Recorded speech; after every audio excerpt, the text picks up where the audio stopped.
Once a year, Rainbow Six Siege reaches its peak. The best teams from every region, an entire year of earning points to qualify, all leading to this. This isn't just another tournament.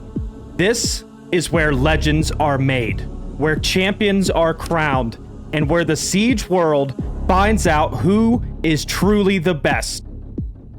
Welcome to the biggest event in Rainbow Six Siege, the Six Invitational. What's up, guys? It's Pro Coach, former pro player, Mint here, and today I'm going to be giving you guys my predictions for the entire event. If you guys didn't know, we could start with this first. If you didn't know, I'll show on the Ubisoft website. If you guys go over to the predictions tab, you get to see we get like a little mini game now when we're watching these esport games, which is really cool. I'm a big fan. So if you guys want a chance at winning, we got 5-time alpha packs. If we get all the way to 27, we got just a lot of alpha packs. There's a 5.52 skin. So there's a lot of cool stuff that we got a chance to win. And all we got to do is give our predictions. So today I'm going to be giving mine, and I'm going to be walking through the process on how I'm coming up with some of these. I'm breaking down the map ban phases and everything like that. And I did this more in depth actually on my Twitch on twitch.tv/mint. So if you guys want to go more in depth and go see what I was thinking over there, and I was doing the math and breaking everything down, then go check out the VODs on that. But I'm going to sum it up for the YouTube channel, for the YouTube community, because you guys have been asking, are we going to put this on YouTube? So we're definitely going to.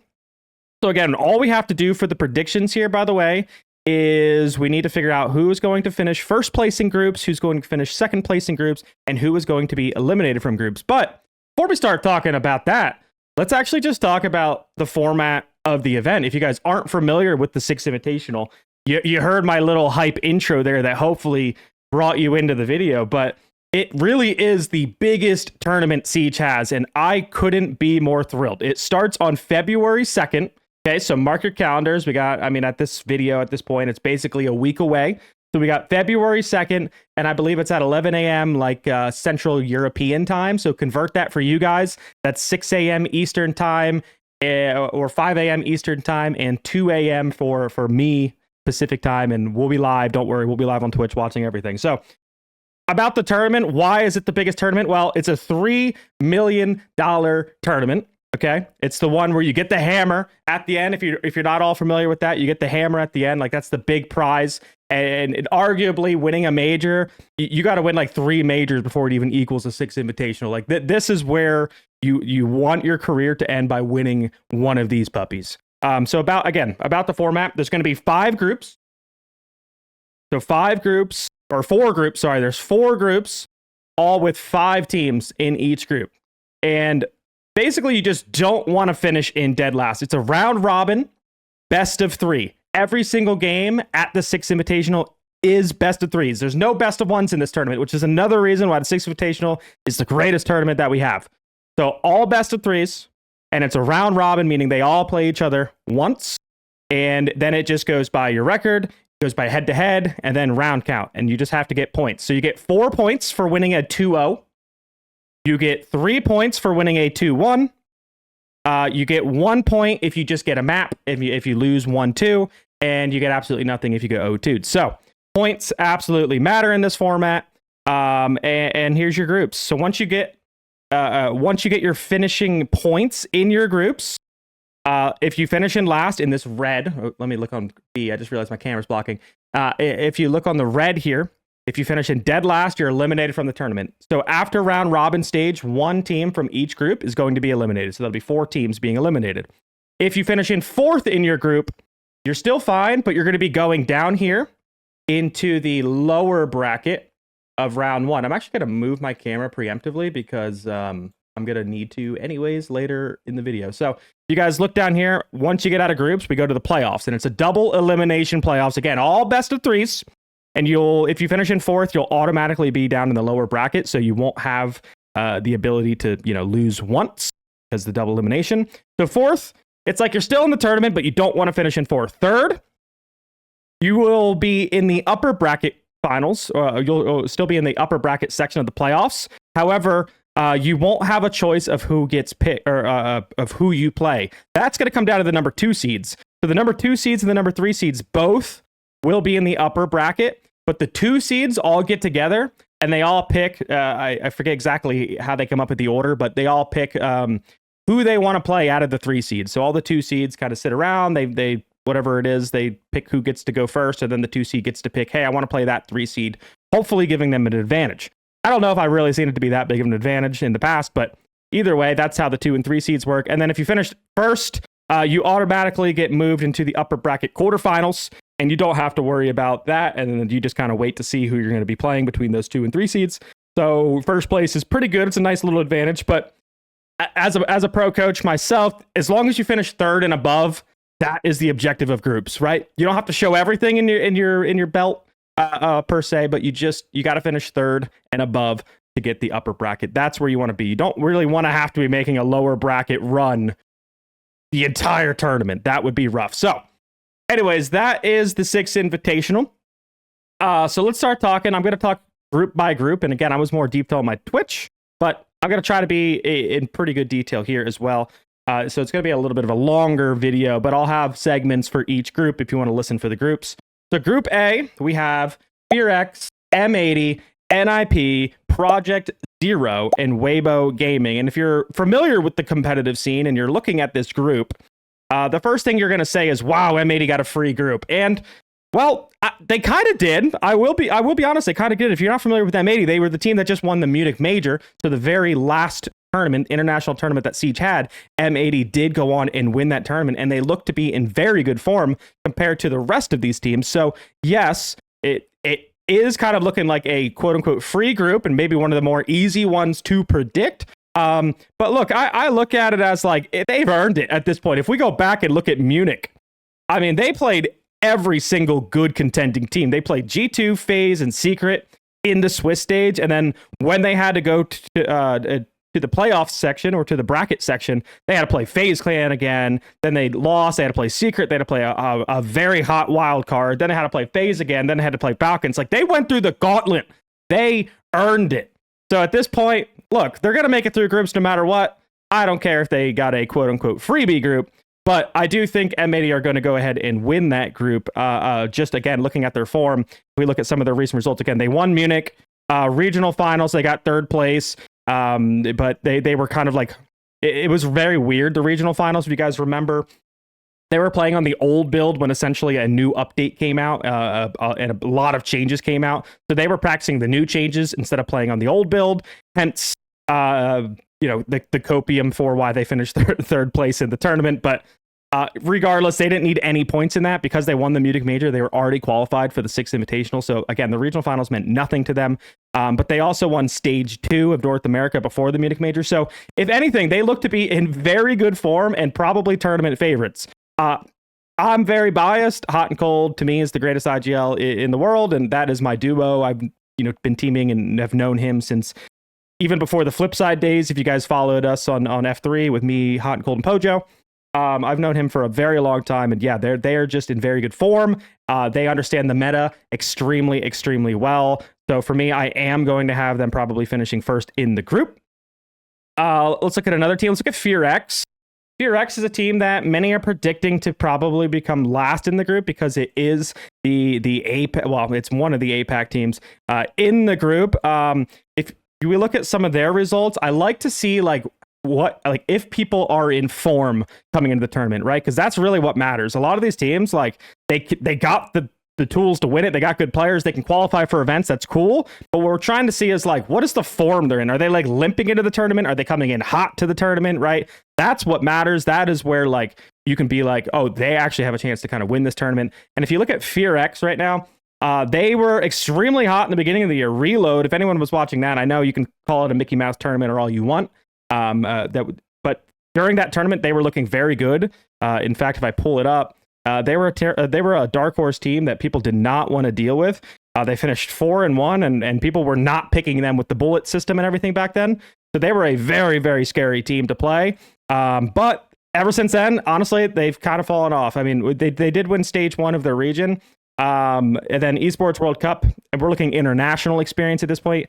So you're like, okay, they were really good internationally at Reload. Esports World Cup, which was the next international. They did not really do anything. They lost to FaZe Clan, they lost to Virtus Pro, and they were completely out of the tournament at that point, right?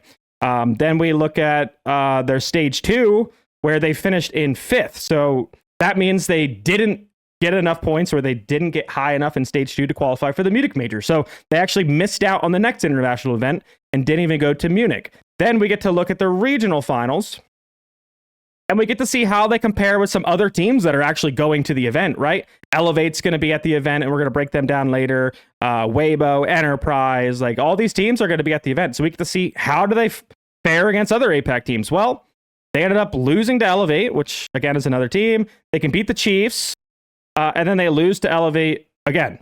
So for me, it's like FearX are kind of limping into this tournament, and I actually have stats here as well.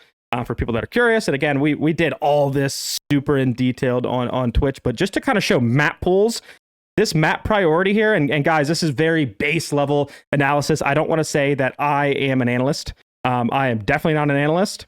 This is just all information that you can get off Liquipedia yourself. You can go to head to head. You can sort it by the date. You can sort it by the map, whatever you want, and you can get people's ban phases. You can get teams, what maps they prefer. That's all I did. I collected that data and I put it onto my own spreadsheet. So this is M80, and I'm looking at, like, here's their bans, right? If I simplify this, this is the maps that they don't want to play are in like red and a deep red. Those are the maps they do not like, aka they're going to be more towards this red section at the bottom of the map pool. And then this is just like me personally, if I'm looking at win rate, I'm looking at or win percentage, I'm looking at plays, I'm looking at how many times they ban a map. I take all that information, and that is how I get their map priority. And then what I will do sometimes, if I'm watching two teams play, like Weibo or something, I'll copy Weibo's map pool, and I'll put it right next to M80, and then I'll compare. And then I'll start crossing off where I think, what maps are going to be banned, who's going to pick, and then who I feel is favored in certain matchups. So that's it. We might see me do that on some of these. But anyway, this is M80's map pool. Again, it's looking pretty good. And then we look at FearX. They have some maps that are like permabans, right? Like Border, they don't play at all. That is going to kind of hurt them going into the tournament when you're an APAC team and you don't even play a single map. Labs, they're 1-2 on, and they banned it a ton. And this is for the entire year, by the way. So they've only won the map once on the entire year. We look at Consulate, they're 1-4 on that map. That's not really looking too good. Fortress is the biggest unknown. I'll probably say this a couple times throughout the video, but Fortress is the unknown for the event. If you guys didn't know, Skyscraper is out of the map pool and Fortress is in the map pool. And unless you were an LCQ team, you didn't have a VOD, or you didn't actually play or ban Fortress. So no one knows where Fortress is in any team's map pool besides like OXG, who, if you watched NA, they played it 3 times and they actually won it 3 times. But if besides them, you almost don't know where Fortress is going to land in someone's map pool. So a lot of teams, what they're going to do is they're just going to probably not ban Fortress early on. Everyone's going to play chicken with each other and try to bait that they're actually really good at the map. And we're not going to know until probably after groups who are the actual good Fortress team. So that is going to be really interesting, because it's almost going to be a weapon in people's in the map ban phase, trying to bait it out for other people to ban it. So anyway, we're looking at FearX's map pool again. There's that Fortress. Bank, they're like 3-5 on, and it's like they're only really, really strong maps. You're looking at Lair, a 4-1, and a Cafe at 6-1. And I can see an APAC team like this, their top maps are just going to get banned off the board, and you're going to be forced to play on like a Clubhouse where you're 2-3. Where you look at M80, kind of their middle of the map, right, is at the 7-4 Chalet. So it's going to be pretty tough. It's going to be pretty tough for FearX. I don't have them in good form going into the event.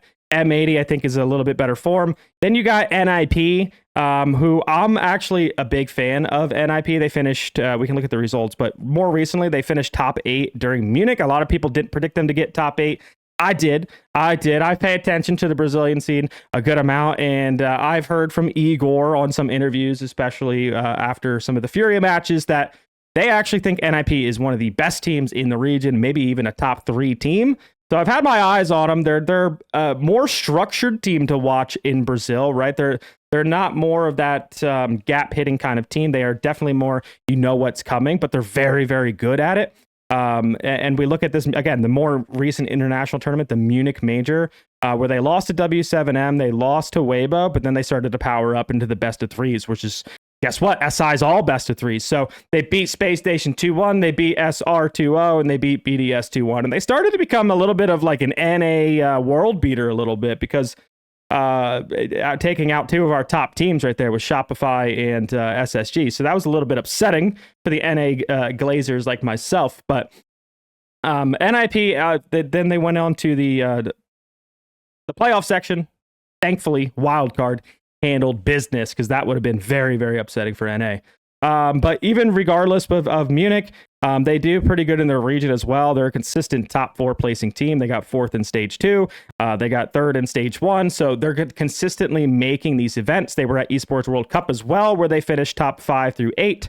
And we can see their games right here where Enterprise and Oxygen, they were able to handle pretty easily, made it through. And then a tough loss to G2. And this was a close one, map 3 going 6-8 versus G2. And G2 is a contending team. So I feel like NIP is like right there on like that top 8 level of teams.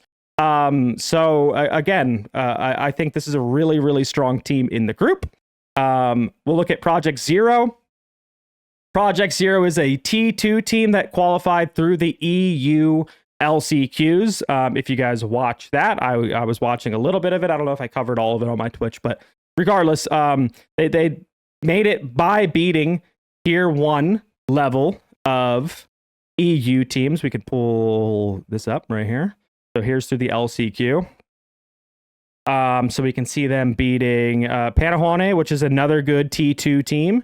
Then they beat Twisted Minds, which is the ex-Falcons roster that used to play like with Hashom and guards, and so that really old Falcons roster used to be at SIs and would be actually really competitive. Who were actually my favorites to win this entire event, and they ended up losing in the finals. So Project Zero beating them. Project Zero then beating Virtus Pro, which is a tier 1 team, but Virtus Pro have obviously, if you guys have been paying attention, they have been struggling a little bit, but they sometimes do power up for events, and Project Zero was able to handle them. And then Project Zero kind of goes to the finals, and they take down Twisted Minds again, which is, again, tier 1 proven players. And Project Zero is no slouch either. They also have some tier 1 players with Groovy and Oscar on the team. We can show the roster right there. So they have Groovy and Oscar on the team. Groovy coming from like Fnatic, where he was probably in the wrong role as the main IGL there, and it struggled a little bit statistically. But during the LCQs, him and Oscar absolutely popped off and were one of the best players. And now it's kind of a rumor where either this Project Zero team is orgless and they could get picked up by a bigger organization. Genji recently dropped their roster. Fnatic's looking for a roster. So this whole team, if they go to the event and have a good event, they could get scooped up by one of those bigger organizations, or at the very least, some of these players like Groovy and Oscar could get picked up and they could form another kind of team in Europe. So this team is kind of auditioning. They're kind of a dark horse for the group, but I know the Reddit probably, for some reason, they hate Project Zero. I think it's a Groovy thing. I don't even know why the Reddit hates them, but I actually think they're a real dark horse in this roster and or in this group. And I mean, they've taken down some really good teams. So we'll look at their map ban phase in just a second. Let's just finish talking about Weibo and finish out the group here. So Weibo coming from the APAC region. It's that old Bleed roster, the old Joel roster. If you guys have watched the event before and seen the fish on the desk, this is basically those guys. You got Turd, Speakeasy, Reaps, Hoven, and Ape. And Reaps is like the Shaiko of APAC. That guy plays an extremely high sense. There's been videos of him where if you like stomp, like if one of his teammates like stomps their feet like right next to him, his aim literally shakes. That's how high his sensitivity is. But he's an absolutely cracked player, an insane fragger, and the team is a really scary team to play, especially for NA teams. Weibo again seems to power up versus teams that they probably should not be, and we'll see Weibo's kind of form obviously coming in. They were also at the most recent international event at Major in Munich, where in Swiss stage they didn't make it through. They ended up going 2-3, so they lost to other APAC team EP. Then they beat NIP. They beat Shopify. So two big teams that arguably they were probably not predicted to win either of those. They then go on to play two of the hardest teams at the entire event. Secret in G2 and they end up falling. So they're not quite on that Secret G2 level, but they're like scary, like they could finish top 8 and they could beat some of our favorite teams at any moment. But I don't really see them beating like the true contenders of the tournament quite yet, at least if we look at some of their international results quite yet. Regionally, I mean, they're dominating the region, right? Stage 2, they got first. Stage 1, they got first. Regional finals, they got first. So they are like by far the best team regionally, and they're definitely like the APAC team to keep an eye on. A lot of people, if you're an APAC fan, you're hoping Weibo gets probably at best second in the group. But let's start talking about that. I mean, for the group, we got M80 again, NIP, Project Zero, Weibo, Fear X. And I can pull up again. We're looking at this. All we need to predict is who's getting first place, who is getting second place, and who is getting eliminated. So with all that information, I basically sat down and I went through a notepad and I predicted like all the matches. And now I didn't do this for every single group. I mainly did this for Group A, and then I realized, maybe this isn't the most efficient way to do it. I was actually using a different website called Project Prisma, where you can simulate the matches and things were a little bit more clean. But for this, I wanted to go through and again, I wanted to analyze map ban phases. So if I'm taking like Weibo, Consulate, Bank, Lair, is that okay? So it's a different team. If I take this, boom. Now I put this, so I put Weibo's map pool right next to NIP, and I grab my Epic pen over here, and like I can pretty accurately, well, maybe not super accurately, but like for my own brain at least kind of figure out where I think maps are going to be played. So again, if we're looking at M80 and we're looking at Weibo, you can see what maps they prefer. Like Weibo does not play Consulate at all, right? Well, I mean, they played it. They're 2-1 on it, but they do not want to play that map. They banned it 21 times, and more recently they're 1-0 on it. But if you look at the head-to-head on their Consulate, they're pulling it out versus teams that just don't really play the map. And if you look at M80 is a team that absolutely prefers the map. They're 8-3 on the map. So Consulate's going to get taken off the board, I think, pretty quickly.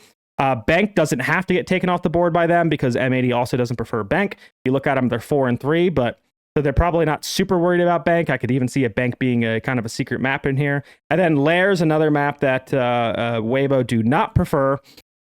So if we look at their Lair, they're 4-3 on the map more recently. So this is like this bottom section here is like more recent stats. They're 2-3 on the map. And if you look at M80, I mean, why not take out one of M80's green maps, preferred maps, and get rid of one of your non-preferred maps? So I think that's basically what Weibo will do, baiting the Consulate and the Lair. And then M80, kind of the same thing. I look in the red and I see, is there anything that you're like really worried about if you're M80? Like Labs, M80's not too worried about Labs. Cafe is one of their best maps, so we could definitely see a Cafe there. Club, I see a Club here, so like M80 could get rid of Club. Border's kind of middle of the map pool, but M80 like really hates Border. Like they really hate Border. So again, 19 times. It's one of the only maps that they have like a negative win rate on. So for the sake of this, I'm just going to get rid of Border. And like, this is where it gets interesting. When I'm doing the map ban phases for teams, like you just never know with Fortress. You just never know. I have no idea whether M80 prefers it, doesn't prefer it, Weibo prefers it, who's going to ban it. Again, I think it's going to be a lot of chicken going on. So I'm just assuming no one's banning it early. And at this, like, let's just say we get some of our top maps, right? We get some of like, let's just say we get like a Cafe in there because both teams like it, whether it's a decider or a pick. Let's say we get a Labs, and let's say they play chicken all the way to play Bank, and Bank's like decider. Who do I prefer in that matchup? And then I broke it down, and I believe I had M80 winning 2-1 because I was playing it pretty safe. I think like Weibo's a good team, and M80, they're a really, really, really good team. I'm big fan of M80. Sometimes they have slow starts, though. Sometimes they're not super dominant, and they're okay dropping a map here or two or there. So for that reason, I mean, Weibo, I do think it's a very strong team, and I do see Weibo at least being able to take a map off them. Honestly, I wouldn't even be surprised this is M80's like only loss in the group either. I would not be surprised. We look at some of their other. We looked at Fear X. We looked at Weibo. We looked at NIP. NIP's got some really good maps. They only have 2 maps that they don't prefer, which is a big advantage in this group, right? They just don't prefer Chalet or Lair. Fortress is that unknown. Bank, Consulate, Club are actually pretty good. If you look at them all, Club is like 7-8. So it does have a losing percentage, but they obviously prefer the map if they played it 15 times.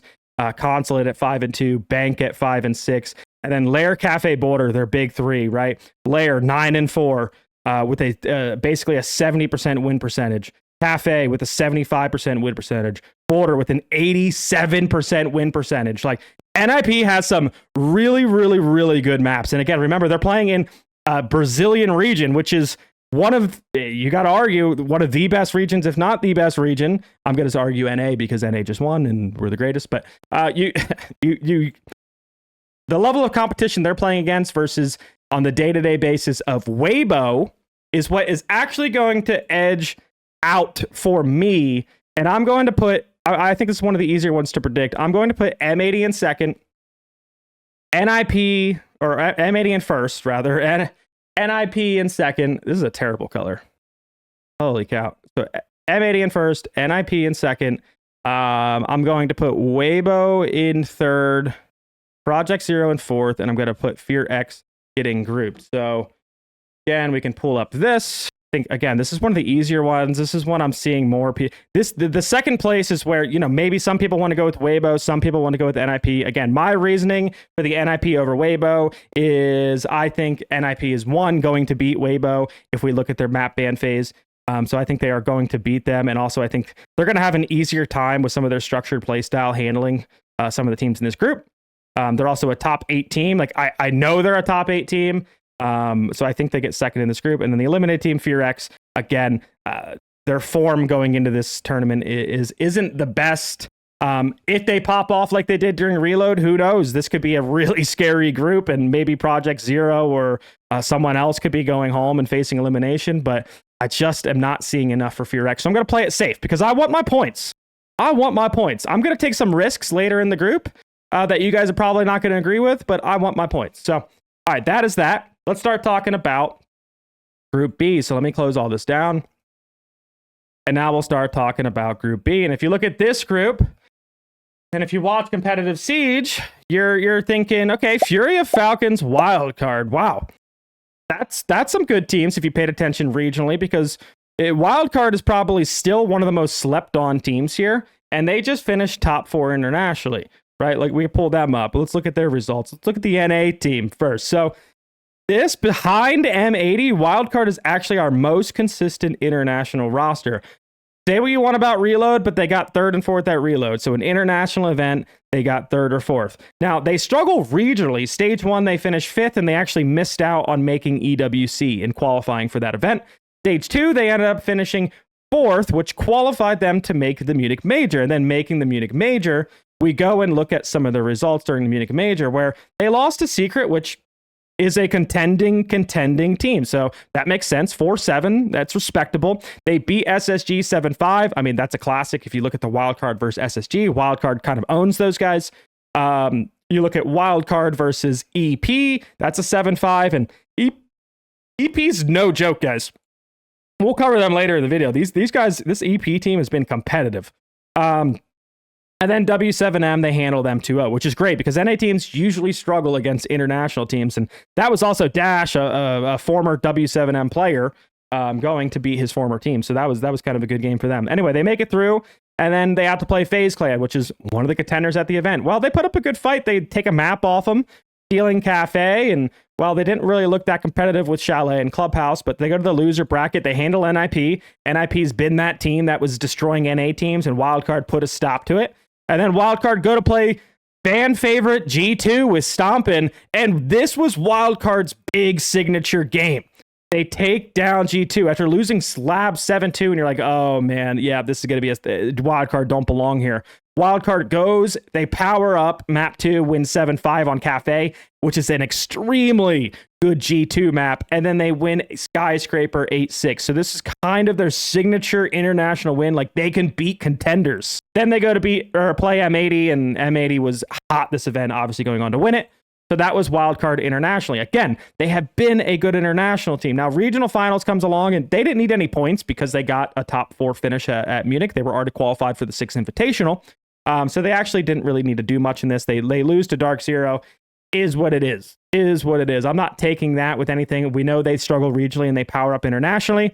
There is no NA team in their group. So this is a group I actually think Wildcard can be pretty competitive in. There's some teams I definitely think that they can beat. And we'll talk about those in just a second. But let's talk about the Falcons, arguably the favorites for the group. That's that uses Saltov, Shaiko, Lycofak, and Breed team. This Falcons team has been so consistently second place. That was a joke. I'm sorry, Falcons fans. But if you look stage one, they finished second. Like they've been very, very good. Esports World Cup was the weird one. This is an event everyone's like, oh, Saudi Shaiko. Yeah, they're going to win another EWC. Usually they win EWCs. They were the only team to win, what was it, 3 EWCs in a row, and then they finally lost this one. They lost to Secret, and then they go down to losers, and they lost to Space Station Gaming. NA just took out Shaiko. So that was a little bit concerning. But besides EWC, and the funny thing was everyone would say that there was a curse on them because they would win EWC, they could never win the big events, right? Those are the events that mattered. Well, now that the curse is broken and they lost EWC, you're thinking, okay, well, now they got a chance to win something for real, right? So stage 2, I mean, they improved. They actually beat or took first place in stage 2, destroying their entire region. And the region is, if you guys watch Europe, very, very good teams. They beat BDS. They lose to Secret, but they bounce back. They beat G2 2-0. They beat Secret 2-1. 2 contending teams at like international tournaments. That is a very, very good win for Falcons to kind of see the form that they're in. And then obviously during Munich, everyone was predicting them to win. They looked hungrier than ever to win an actual international event again. They go 3-0 in groups, 8-6 Shopify, 7-2 D+, 2-0 to W7M. And then in the bracket, when you get down here, it was a 2-1 over G2, a 2-1 over FaZe Clan, both phenomenal contending teams. And then they get to the finals, and M80 was too much. They lost M80 1-3, which was a repeat of the good old Manchester major, where M80 now they've beaten Falcons twice. They beat that roster twice for major. So good for them. I was obviously rooting for M80, but the Falcons, it's showing that they're in form. The thing with the Falcons, everyone on the outside always thinks it's just a mental thing. And at this point, it does seem like they are really working on their mental. If you're watching them play in their matches, they seem to be a little bit more looser, get less yelling at each other. If you refer back to the like effect, are we pushing white or are we pushing long bar, the crash out timeout?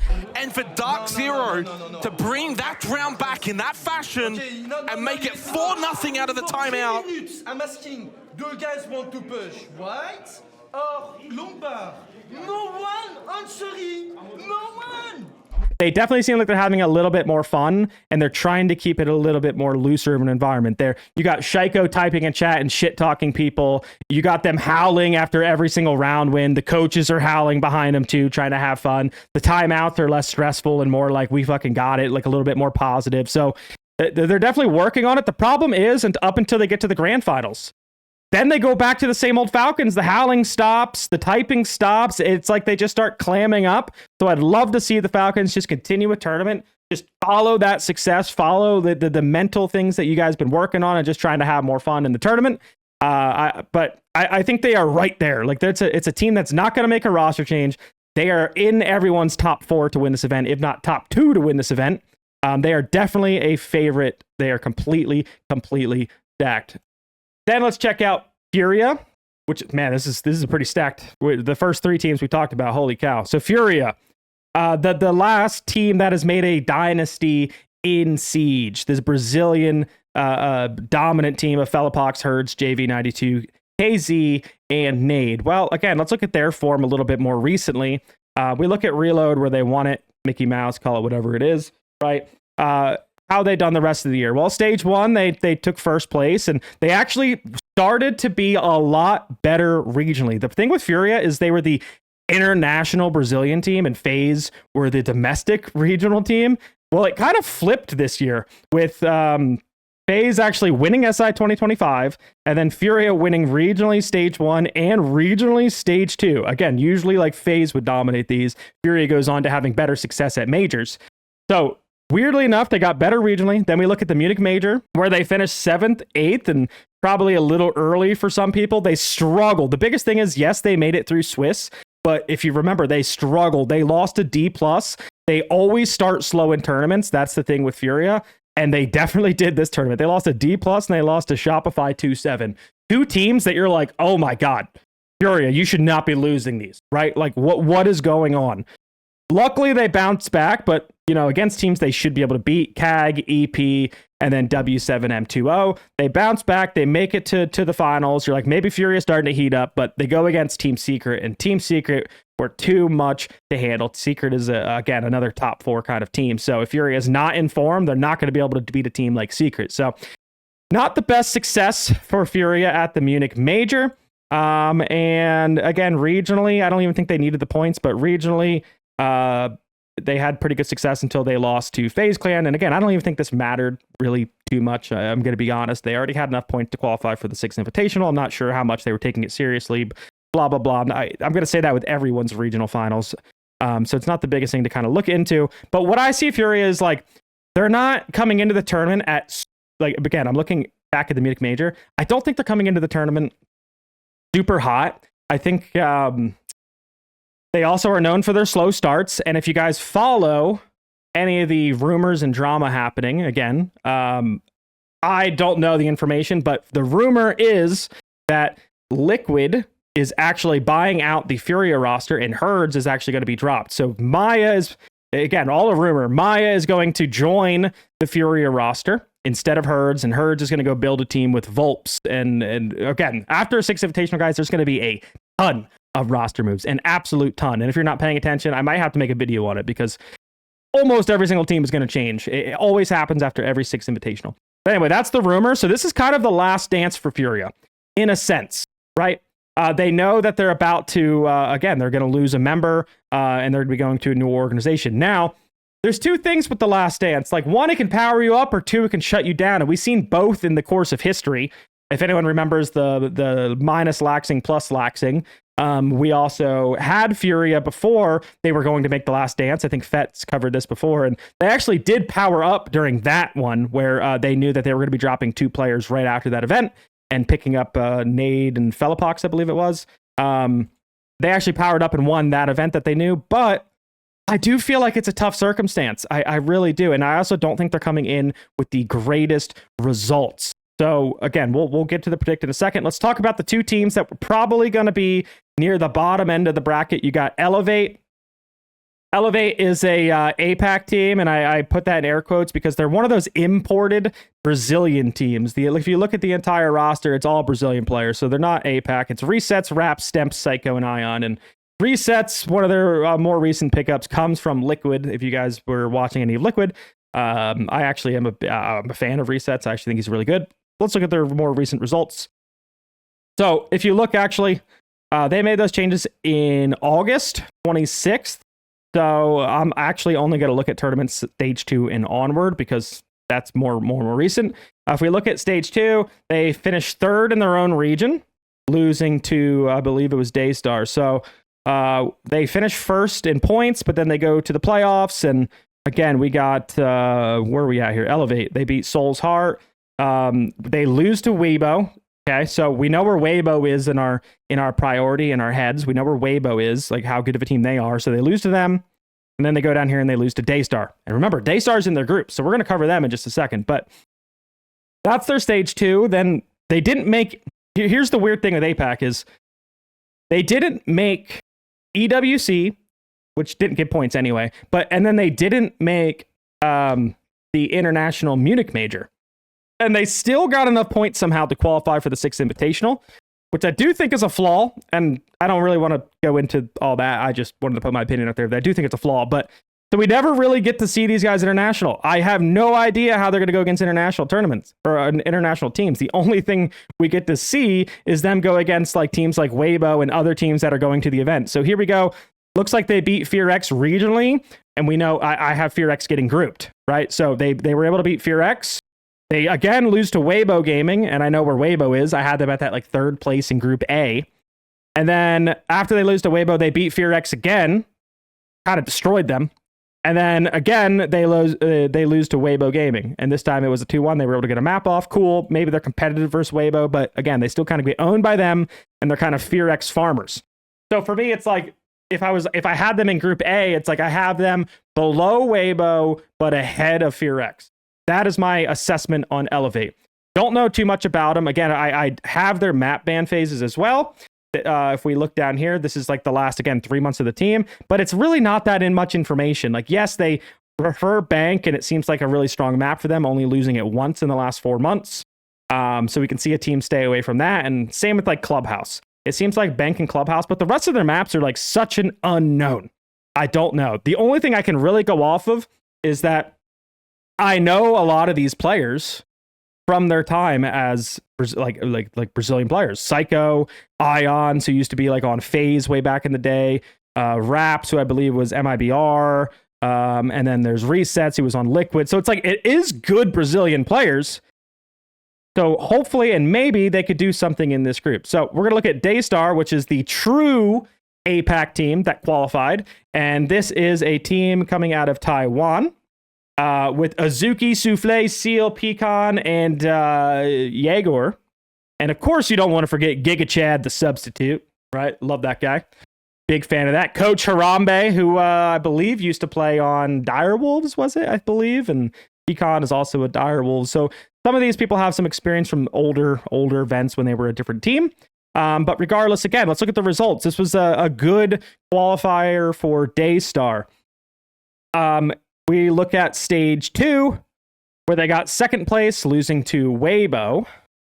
So again, another team that they beat Fury, they lost to Soul's Heart, don't know who that is. They beat Aerial 7, they beat Elevate here, that's a good one, and then they lose to Weibo, okay.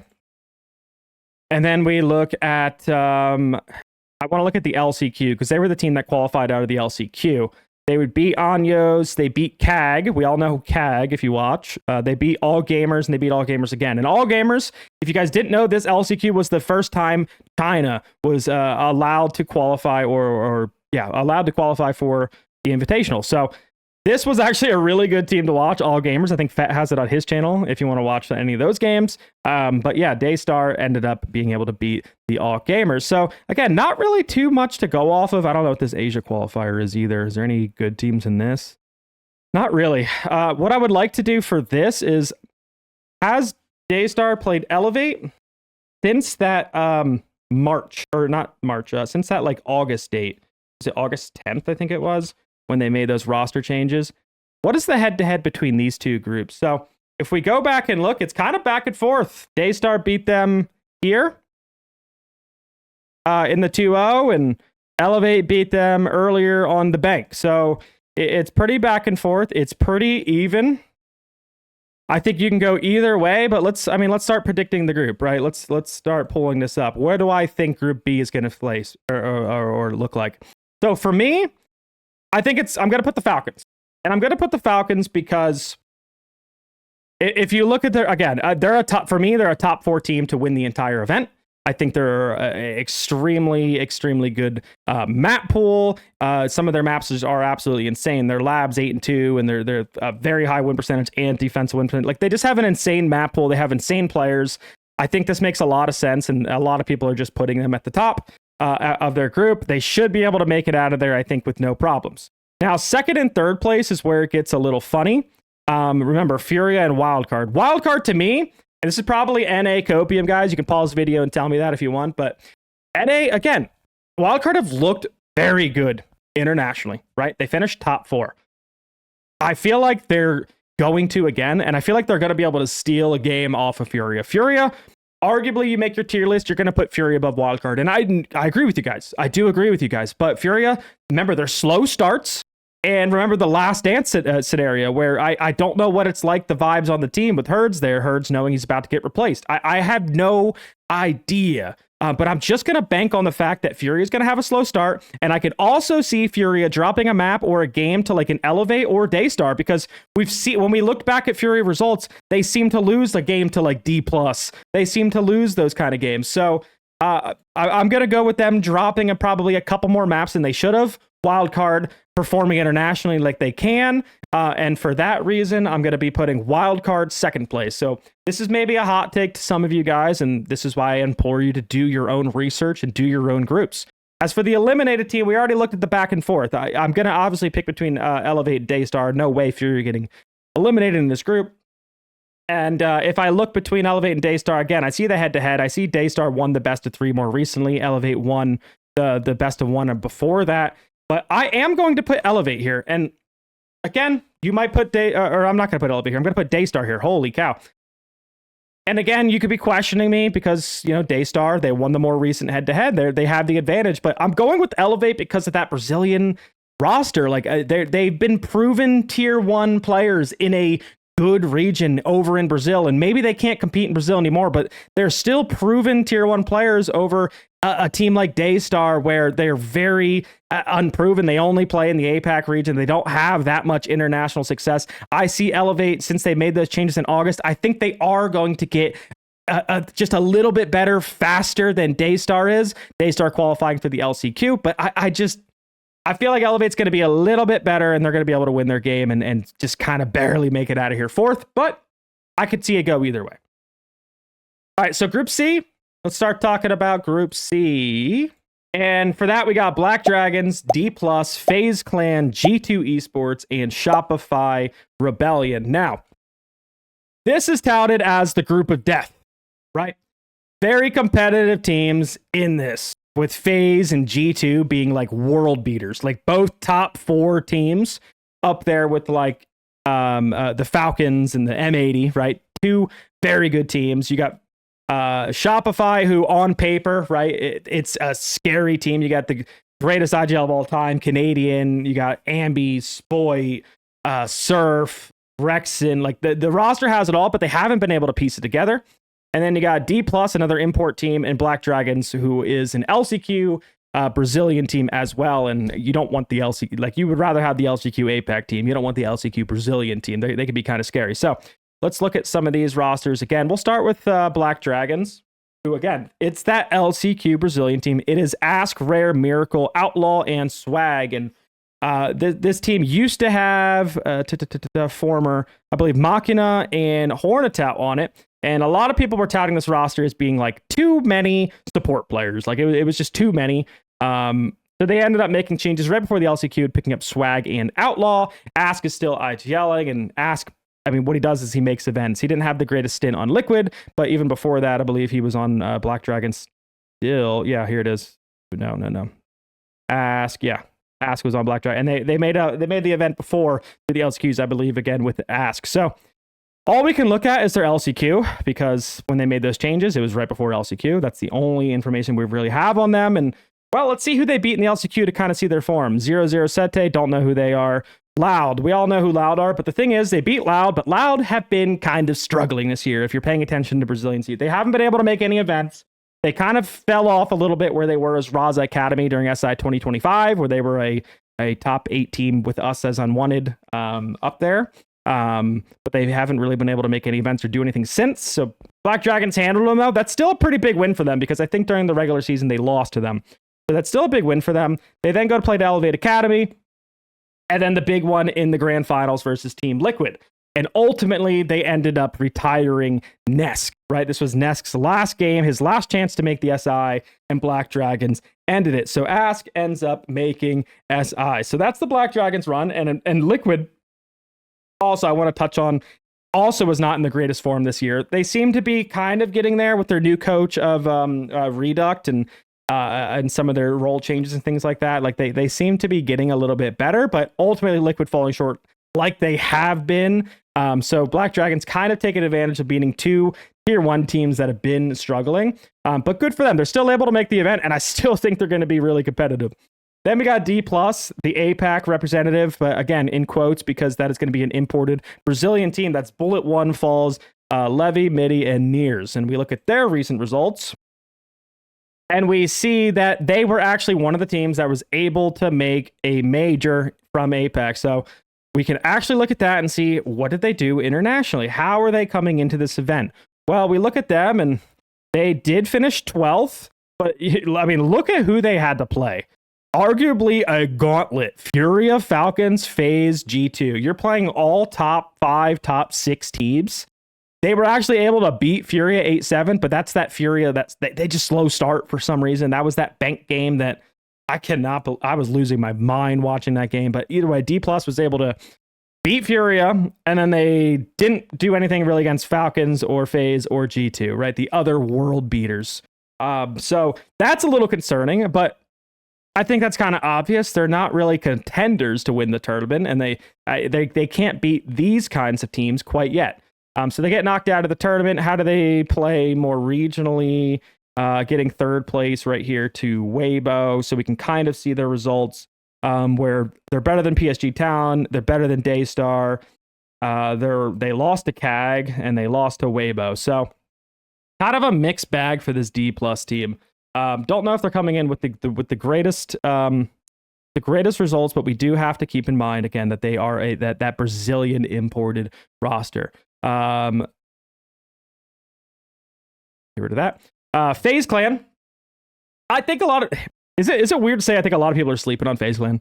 Is that weird? Guys, they won Six Invitational 2025. They got second place Six Invitational 2024, and they should have won that game. That was insane. That was an insane invitational. But they always power up during Six Invitational. Something about Cyber, he just always powers up. But they had a slow start, sure, after they won Six Invitational. They only got second in stage one, right? Furia kind of started to be the regional team. Esports World Cup, they finished 9th and 12th, so did not have a good Esports World Cup, beating FaZe, losing to G2.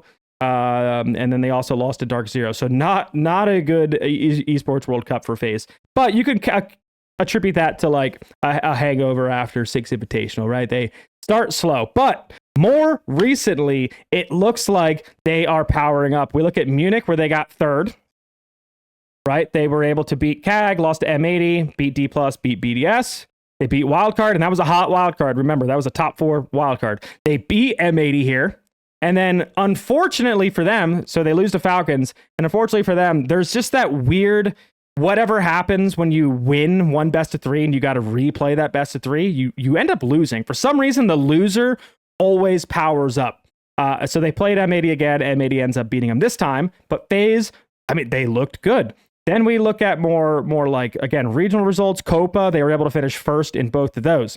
For me, I have FaZe as a top 4 team in this event. I think FaZe is kind of slept on for this group because, again, it's SI. I think they are going to be a top 4 team again at SI, and they're also usually pretty consistent in group stages in general. So for me, I have them going really, really far. And again, we'll predict the groups in just a second. Let's look at G2. Everyone's favorite, G2, ever since they got the addition of the red, white, and blue into their team, aka stomping the Texas blood. They have been G-Poo, and instead they've been G2. They've been back to actual form where they're looking like they can win and beat teams again. They have an absolutely stacked roster of Alamal, Doki, Blaz, Laura, and Stompin. And again, we look at their results. I think earlier in the year, since Stompin joined the team, look, they went on to win stage 1. So there was a lot of expectations on them early. They made the change after Reload, right? So this 9th and 16th, they made the change. They got rid of Uno. Boom, they get Stompin. They win stage 1. Then they go to Esports World Cup, and holy cow, they're competitive. They beat Gen G. They lose to Shopify. They beat FaZe Clan. Massive win. Then they go down here. They beat NIP. Good win. Beat Furia. Great win. They get to the grand finals for Secret. And honestly, I think a lot of us were predicting them to win. I was as well. I think we were all sleeping on Secret. G2 end up losing that game to Secret. So G2, though, looking like world beaters, right? They just won stage 1. They got second place at EWC. It's a matter of time, the fans are saying. They're going to win a tournament. Well, second stage comes. They do a little bit worse. They got third place regionally, but I'm not really looking at regional results. That's okay. Where do they even...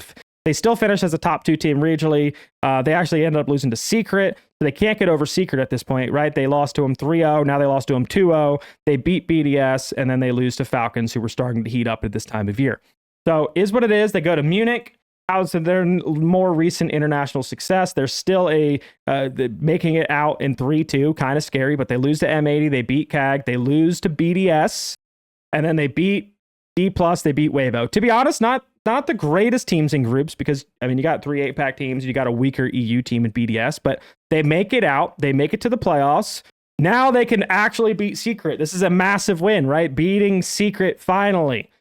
But then they go on to play the Falcons, still can't beat the Falcons, and ultimately losing to Wildcard. And that was a tough game. Wildcard was very, very much kind of powered up at that sense. So hasn't been to the fans probably expectations after the stage 1 at EWC. I think the hype was all around this team. But guys, we got to take a step back for a second. They are absolutely a contender. They've shown that they can beat like the FaZe clans. They've shown they can beat the Team Secrets. It's only just a matter of like who's going to go, or also the Furias, right? It's how the bracket's going to go once they get out of groups, because they're going to make it out of groups. It's how the bracket's going to go after how they get out of groups, what the teams that they're going to match up against. But for me, they're absolutely a contender for this tournament. Are they in the hottest form right now? No, maybe not, but it's SI. Anything could happen, and they could definitely power up. Last team in the group, let's talk Shopify real fast. Again, I already talked about the players and how stacked this roster is, but they have not met expectations. I mean, let's just be honest. Ever since Spoit joined the team in April, we look at those results since April. Stage 1, getting 3rd place. They've kind of been getting farmed by Space Station. Space Station, a team we'll talk about in Group D. That's a team that has been kind of a regional farming team, and we can see it right here. SSG winning regionals, SSG beating them in Esports World Cup even because it's against a regional team, and SSG beating stage 1. So not really the best regional success, right? Second here. It's not bad. But more so the concern is the international success. They haven't been able to what the roster probably wants internationally. So 5th, 8th. Let's look at Esports World Cup. Shopify beating Weibo Gaming. That's a scary game. That's a good win for them. And then beating G2. It's looking like Shopify's like, heck yeah. And that's on Layer too. That's a very good win. So that's like, okay, Shopify, maybe they got what it takes. But unfortunate, EWC, it's very cutthroat. You lose one game and you're out once you get to the playoffs, and they matched up against Space Station. What did I just say about Space Station? They farm NA teams, so they lose Esports World Cup. Then you go to Munich, the next international tournament, where, again, you're hoping for a little bit more success from Shopify. I think most people predicted them to make it into the top 8 for the predictions. I don't think I did, because I predicted NIP to make it instead, and Shopify, they finished 1-3. They did not make it. They lost to Falcons, which is 6-8's not bad. In fact, I believe they were winning that game like 6-1, or it was something tragic that they ended up throwing it. They're cursed on labs. They ended up losing that game 6-8. Really good win versus Fury, though, 7-2. And you could argue, I mean, they beat the Falcons here. If they did, like, this was looking pretty damn good for Shopify. But then there's just something about them losing to teams around their level or worse. There's them losing to Weibo, them losing to NIP. Two teams that, for a team like Shopify, I guarantee they're like, they should be winning those games. Their fans think they should be winning those games. They have an absolute stacked roster. Why is it not working? Why is a team like Weibo, that's getting paid probably 1/10 of your salary, able to beat you? Not making it to the playoffs for a big tournament is a big failure for a team like Shopify. They've yet to show up internationally, so there's a lot of question marks around them, and I'm tough on them because I really think that roster can work. But watching them play, they're very stuck with their old style of Siege. They're very step-by-step and structured, and people can kind of predict what's happening. And I'm not saying that can't work. We've seen it work in the past, but the meta right now is definitely a little bit more of playing those meta operators, the Glaz, the Ying, the Shields. And we only see Troy really running it. We don't see ever like double shields out of Shopify, which we see employed by some other really, really good teams. Guys, attack's already hard. Why are we making it more hard on ourselves by playing very, very structured? So I would love for them to be able to figure out that issue. I've talked to Super, the Shopify coach. They've had discussions about bringing even a Brazilian coach. Most teams at this point have a Brazilian coach, and learning how to play a different play style a little bit faster. That could be good for them in the future. For this event, like, I don't see them getting grouped. I think a lot of people might, like, because it's the group of death, like, oh my god, Shopify can get grouped out of this. That would be insane, but I just don't see it happening. Again, we kind of break it down by the maps. Shopify have a lot of really good really good maps. If we look at this entire this group, though, Lair is going to be the interesting map. Like, pay attention to the big three teams here. We got Lair as Shopify's best map. Then we got G2, Lair, one of their best maps at 10-3, and we've seen them play before, and it was a 7-5 for Shopify. FaZe Clan also phenomenal on Lair, 10-4. So we are going to see Lair between the big three here, which is probably what I'm most excited about. And maybe it does give the edge to Shopify to getting some more points off of G2 and FaZe, and there's probably my NA copium again. But I'm very, very excited to watch the Lair in this group. I think all teams are very good at it. G2 has an interesting map pool as well since they lost Skyscraper, right? They're good on Consulate, they're good on Cafe, they're good on Lair. The maps that, again, if you're a G2 fan, you know they avoid Club and Border. Border, they've been trying to pull out a little bit more recently, but it's not really that tested at the moment. 1 and 3, only winning it once. Chalet, another map that they just don't really like, 2 and 4. So they definitely have some weak maps that they can get taken to. But they also have some really, really strong maps. Consulate, for example, since Stompen has joined the team, they have yet to lose Consulate. And guess who's another really good Consulate team? FaZe Clan, who is 7-0 in their own right. And their last loss on Consulate was actually February 9th. So that was last Invitational, where they lost it to SSG. That's how long it's been. If we get FaZe versus G2 on Consulate, that is going to feed families. That is going to be absolute cinema, and I'm really looking forward to, again, this Lair, maybe this Consulate in this bracket and in this group. Now, who do I actually think is going to win? Let's stop the yap and let's get to some predictions. For me, first place, again, I've got to go FaZe Clan. You guys just heard me say I think people are kind of sleeping on them. I think a lot of people are putting G2 here, and that's totally fine. Anything can happen in these groups, but I just think FaZe are so dominant. They're one of my top 4 teams for the event. They always show up during Six Invitational. Cyber always powers up for Six Invitational, starts to become the MVP. So for that reason, I have them in first place. Now G2, I do think are going to get second place. I do think G2 are also by far the second best team in this group, and G2 are also a contender to win the entire event also. And then for the eliminated team, I gotta actually let me check my notes here because I actually forget who D+. For the eliminated team, I have D+. I have the LCQ team, Black Dragons, being a little bit better. I value their wins versus Loud and Liquid a little bit better than what I've seen from D+. Yes, D+, was at the Munich Major and was able to beat that Furia team, that 8-7, but I don't think they're going to be able to compete against G2 and FaZe. I think they're going to get blown out, where the Black Dragons might be able to steal a map. So that's where I'm at for Group C. That is kind of what I'm predicting. And now let's talk about the very last group, Group D, which arguably could be the most competitive group in the entire tournament. We have Enterprise, we have W7M, we have Oxygen, we have Space Station, and we have Team Secret. And if we start talking about that Enterprise team, let's start talking about them. This is the APAC representative, with Coach King Mingaran. And they have Bappin, Fisho Guy, Rallis, Tuhan, and Player. And this is the Australian roster, the Thunder from Down Under. And Tuhan, if you guys go look at the stats, this guy is one of the best players in that region, one of the best players statistically across. If you look at stats from all over, he's one of the highest rated players in the world. And at the last event, I believe it was against Furia, when they played during Munich, where he ended up dropping literally a 20 bomb during this series right here. And EP was very competitive versus Furia. So, and that's going to be the theme real quick. We're talking about Enterprise. This team, it's an APAC team, it's an Australian team, but they're actually competitive. Like if we look at some of the results, they're pretty good regionally, but I'm going to pay attention to the international results. That's the one I really want to touch on here for a second. So it's this Munich. And yes, they went 1 and 3, but they're able to beat Weibo. And remember where we value Weibo, right? A second or a third place team out of Group A. They're able to beat Weibo. They've lost a very close game to W7M, which is a top 3 Brazilian team. A very close game to Wildcard. And remember, Wildcard was a top 4 team here internationally. And then they lost a very close 1-2 versus Furia, able to steal a map off.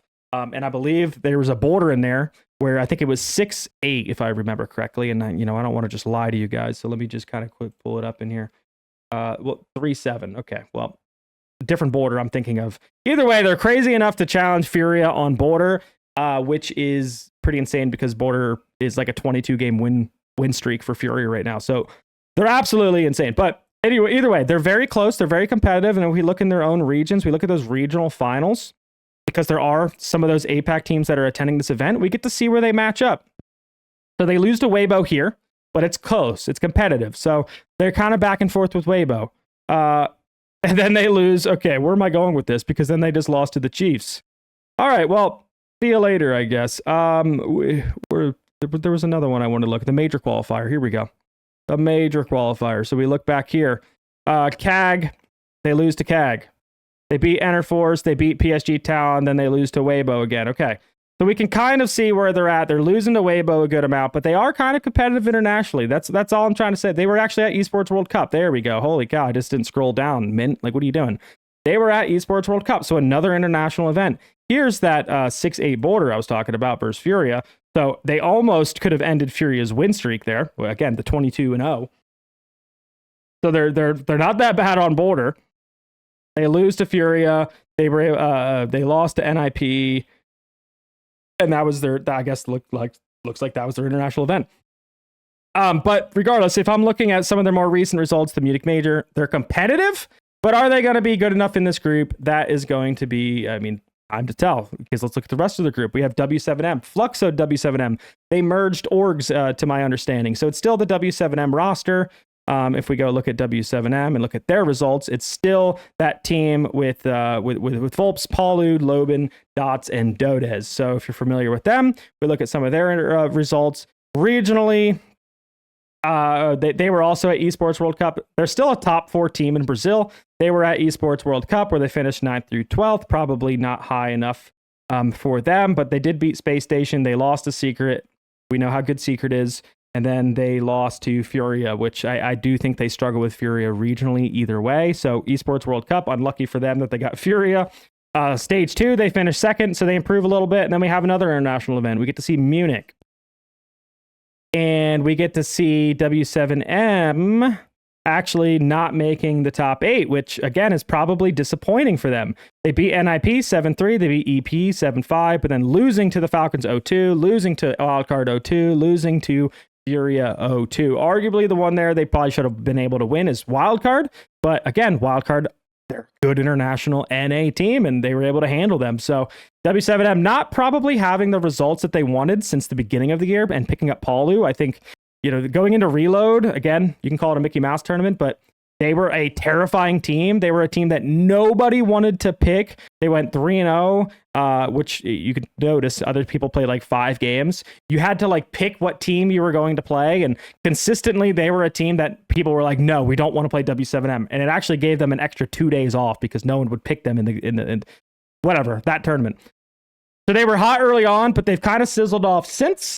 They've had some unfortunate, again, 9th through 12th, 9th through 11th. I think this team is a top 8 kind of team, so they're not finishing where they need to finish. And then regional finals, you can kind of see their very last tournament. They needed to get points to qualify for the major, and they were able to beat FaZe Clan. They lose to Furia again, and then they lose to FaZe Clan to get knocked out of the tournament. So they're behind Furia, they're behind FaZe, and they're competitive with NIP. So it really comes down to bracket and who they're kind of matching up. But I do think they're a very competitive team. They're still a scary team, but I have them as a top 8. So let's move on to Oxygen. Discover your new Lincoln right now. And if we start talking about Oxygen, this was the LCQ representative out of North America. And I think they're a dark horse going into this event. A lot of people are probably writing them off. NA near airport, blah, blah, blah, blah, blah. NA Copium, here it comes. But we look at Oxygen. They started off actually really good. They made top 4.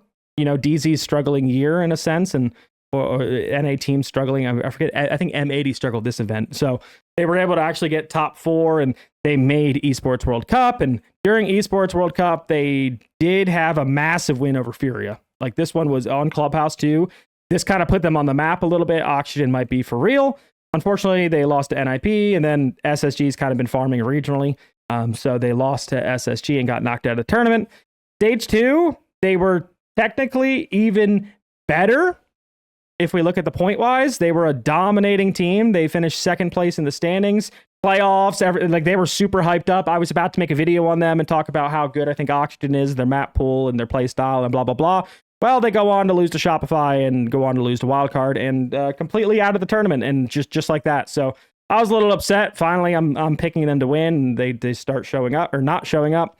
The lot of hate on them was like Adam, their star fragger, kind of disappears in big games. That's kind of their hate right now. And well, during LCQ, Adam showed up as was one of the best players during the LCQ. So you could say when the pressure mattered, Adam still showed up. And again, during the LCQ, they were probably the favorites up there with Dark Zero. They were able to beat Karn. They beat Cloud9, Mr. Dream's team. They lost to DZ, but what always happens in the rematch? The loser of the first best of 3 always prevails.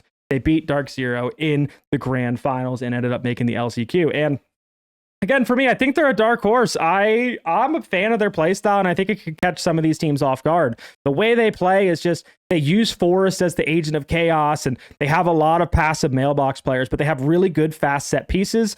Credit to their coach, Kizzy, who's a Brazilian coach, and I think he's done a fantastic job with them. He joined them also for Six Invitational 2025, and they were a team that was not projected to get 7th, 8th place. They probably should have got grouped, and they had a pretty damn good run at it until this really good team called Unwanted and came out of nowhere and beat them. So credit to Kizzy. I think they have a good system in place, and I can see them winning some games that they probably shouldn't have.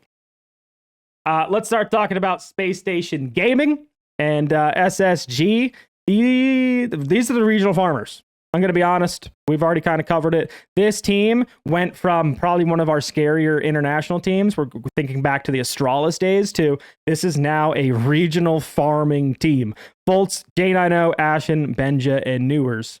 So if we look at the results again, boom, here it is. Stage 1, they finished first. Regional finals, finish first. Stage 2, they're getting second. So cool, they're one of the best top 2 teams regionally. Where are they at internationally? Well, they made Esports World Cup. They did get 4th, but follow me on this. SSG versus W7M, 7-1. They go down to losers. This was their most impressive win. I will give this to them. SSG 2-0'd Falcons. Impressive. That is impressive.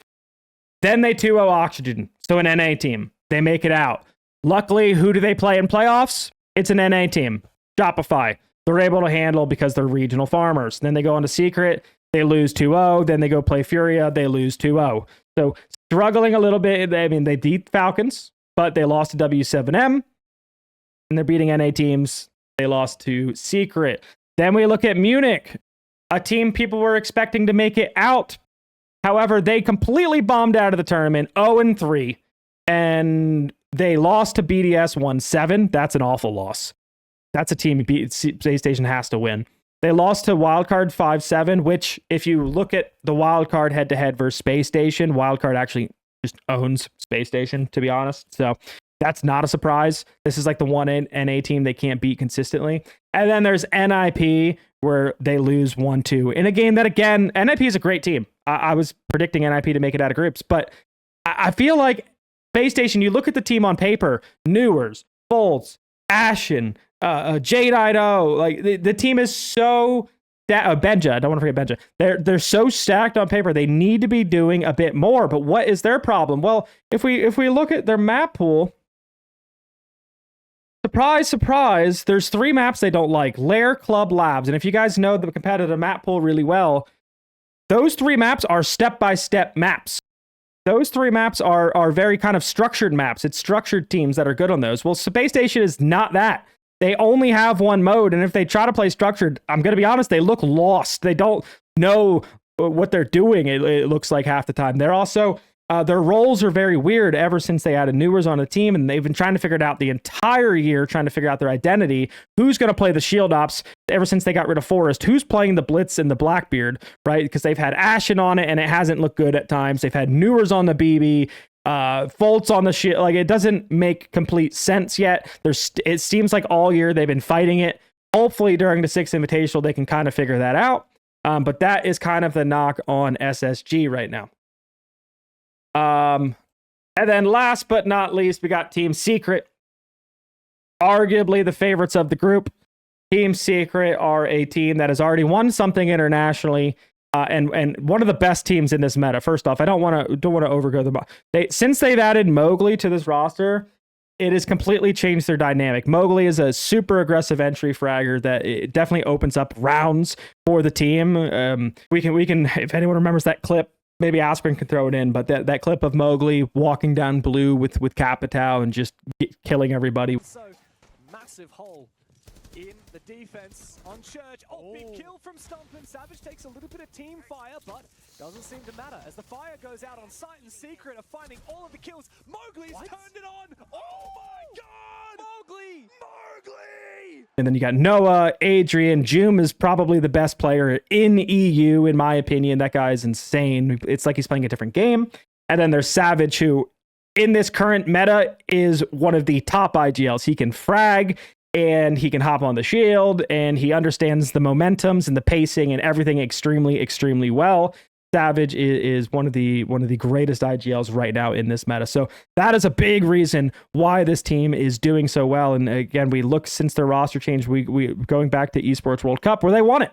They won the event, and it's not even that they won the event. They won it in dominating fashion. They didn't drop a single map during the tournament, beating Falcon 6-8, beating Secret 7-2, beating Weibo 2-0, beating Space Station 2-0, beating G2 3-0. And reports were from the teams that were even scrimming against Secret in boot camp before the event that people knew Secret were going to win even before. Like, they were absolutely dominating people in scrims and practice and everything like that. So not even a surprise. Secret call it fire. What happened after that, though, is they had a little bit of a hangover. If you guys remember watching, I believe it was stage 2. They had a slow start, but they picked it up near the end, and they actually ended up finishing second, and that's all that matters, right? They ended up picking up toward the end. Who cares up here? But points, all that matters is your top 6. You make it into the playoffs.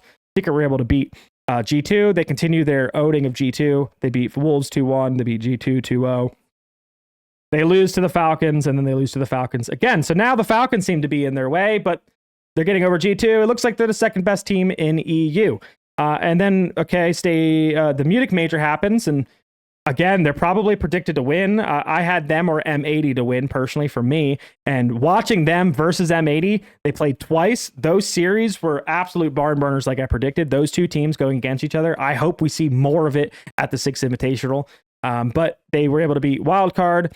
They beat BDS. They lost to M80. And then they beat Weibo. And then in the playoffs, they lose to G2 this time, but they beat Furia. And then unfortunately for them, they got to play M80 again. And M80 takes them out again. So they just can't get over M80. I mean, who can? They're the best team in the entire world. So still again, and this game was so close, a literal barn burner. Like, Secret goes up a map, they lose map 2, and then Cafe was extremely, extremely close. So I hope we see more of it. Secret for me are, again, coming in. I think this is a meta that completely fits them. I have them in my list of contenders that can win the entire event. And for that reason, look, I'm actually going to put that, look, I'm just going to lock it in right now. Secret for me, that is who is winning Group D. As far as who is getting second place, where is my notepad? Because I don't know how I forgot all this. Who is getting second place? Look, I sat here and I did all the math again on my Twitch, and I'm looking at the head-to-head, I'm looking at the maps, and for me, I feel like Space Station is going to struggle a little bit. I just haven't seen enough of them internationally. It's hard to say that they're just going to pop off. Like, yes, they've been owning Oxygen, so you could say like they should be able to get a win here, and you could say that they probably should be able to beat Enterprise, but I don't know if they're going to be able to do anything against the other two teams. And for that reason, I'm going to put W7M. I think it's the safe second choice. Again, I want as many points as possible, so I'm going with the safe second choice.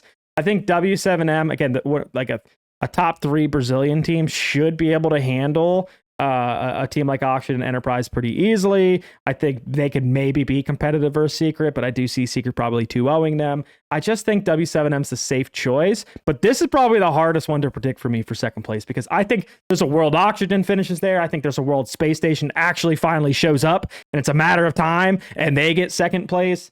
But I'm going to play it safe. For me, you guys do as you want. I'm going to do with W7M second. And for the eliminated team, as much as I say Enterprise is competitive, and I do think that they are going to be able to steal, I'm predicting they're going to either win over Space Station, Oxygen, or W7M. I think they're going to beat one of those teams. And as much as I think it's competitive, I'm still going to have them getting eliminated, because again, I don't want to do anything too crazy. I don't want to predict anything too wild. And I'm just going to play it safe, but I do see a world in which they're pretty competitive. And that is going to wrap it up, guys. That is my long yap, my seminar, my TED Talk. Thank you guys for watching. That is Group A, B, C, and D predictions. And that is going to give us the first of I don't even know how many points. Is it just literally 3, 6, 9, 12? Yeah, 1 point. So that'll get us 12 points if we're all the way correct. Then we'll get up to at least 5-time alpha packs. That's what we're gunning for after the stage 1. But again, after that, there will be new predictions because we'll get down to here to playoffs. And then that'll be a ton of fun. I'm sure we'll be predicting all of upper bracket, lower bracket, everything. Because there's a lot of games to watch. And again, we'll be doing this all live on my Twitch, twitch.tv/mint, where I'll be co-streaming with pro player from Cloud9 Dream and maybe a few other people. So if you guys want to come watch us break down the gameplay, then please come support on Twitch.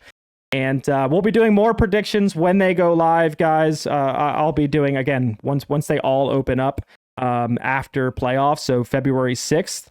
When the new set of predictions, I will throw up another update to this video. So if you guys are following along and you care about what I'm picking, then I'll have another video for you. But I do recommend, guys, do your own research. If you don't like the teams I'm picking and maybe I'm just totally wrong, go ahead and make your own selections. Use mine at your own risk. But I will be keeping track. But yeah, thanks for watching, guys. We'll see you guys in the next one.